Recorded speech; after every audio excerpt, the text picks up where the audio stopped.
Today, you've probably seen a fascinating trend taking shape all over the globe. Since the advent of political correctness in the late 2010s, things have happened that were unthinkable at the time. Things used to be so strict that mentioning the red pill was illegal. But now it seems like everyone is on the same page. Take Andrew Tate as an example. He became renowned overnight. Countless men must be listening because they approve of the message. Building such a devoted fan base takes time. That can only be achieved by capitalizing on an already established movement and its adherents. Red pillars, by God, must be in the millions at this point. Not everyone is Andrew Tate. Imam Godzi, Hamza, and a slew of other new gurus are teaching us about the essence of masculinity and femininity. Things like this would have never occurred to the ancient gurus. A lot has changed. The red pill movement is all over the web, and more men are following its tenets. Anyone who has taken the red pill before knows this was inevitable.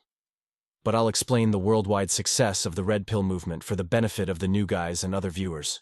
First, I've never heard that before, so it's a little contentious, but I still stand by it. Due to its origins in the West, the red pill movement was once confined to the margins of the internet. Now, though, males from all over the globe are getting their hands on the internet because of how widely available it is. The red pill campaign has benefited substantially from their efforts, in my opinion.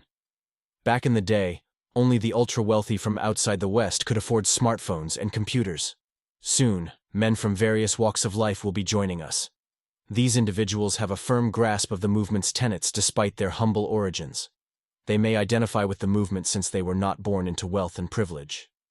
This, together with the reality that not all people in the developing world are as nutty about feminism as Westerners, leads them to agree with our message. However, this is irrelevant to the primary driver of the red pill's success: the effectiveness of its message. A lot of guys will understand it because it is an all-inclusive guide. It's an empirically grounded movement. Its tenets are based on first-hand knowledge and research into evolutionary biology and human nature. It differs from the present transgender and other political groups, as well as feminism. Everything makes perfect sense, and it isn't attempting to steer humanity in a direction that goes against our nature or makes no sense to us. Finally, it may explain why the world has grown so feminine and women-centric, because it's relatable. Women always seem to be at the forefront of social and cultural movements that we rally around.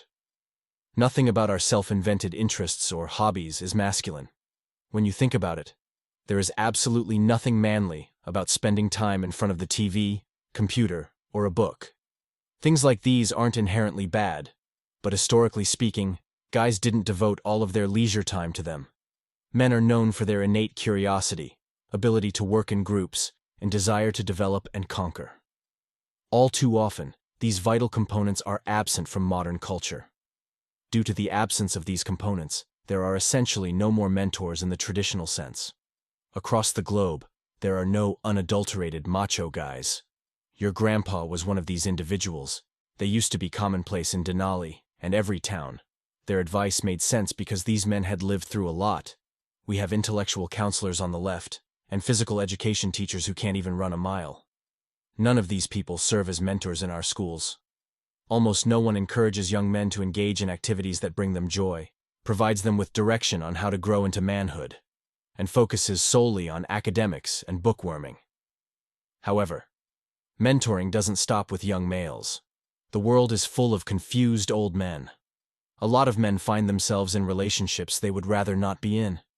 He is enraged, Andrian is hurt, and he doesn't get how a lady who loved him for 3 years could dump him after he sobbed in front of her. Another group includes veterans who have seen their life savings evaporate due to infidelity. These people are likely residing in substandard housing while they try to make sense of what happened to them. Every one of these men revolves around the red pill.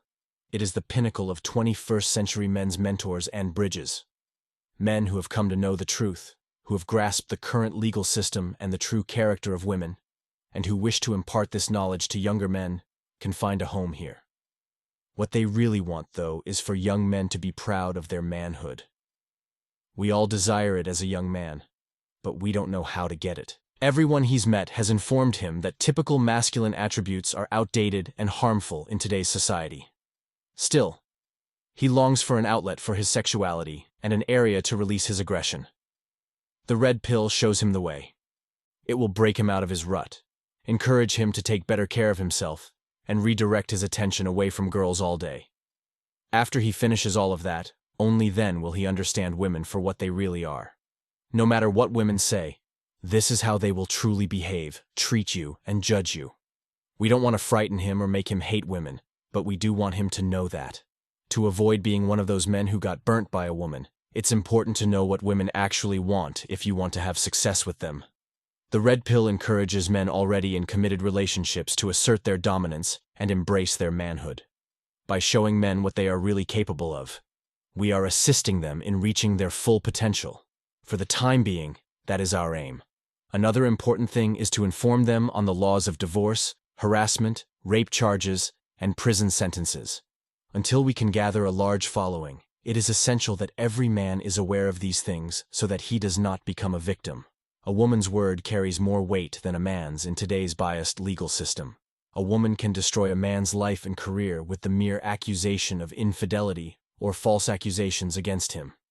She will break his heart and bank account at the same time, leaving him destitute. True guys have experienced these things. Hey guys, we just wanted to give you a heads up that this can happen to you too. So, until we attain political power with a massive following, please be careful and don't be reckless. The truth about the universe, its inner workings, and the problems with modern society must be communicated to men. In the middle of all this madness, Twitter seems to be jumping at the chance to normalize everything. If you want accurate instructions, take the red pill. Things that don't fit the usual include method. There's a rationale for the stigmatization of online degeneracy. You and every other young man who aspires to live a life worthy of his forefathers must comprehend this if the general public does not. One should not be surprised by the movie's quick success when one considers that it is free and available to every man. We can only hope that this will lead to meaningful discussions on the red pill. Perhaps we can use it to save the West from the madness of modernity. And that concludes today's discussion on MGTOW voice. Don't forget to like, subscribe, and hit that notification bell to stay updated on future videos. Share your thoughts in the comments below, and I'll see you all in the next video.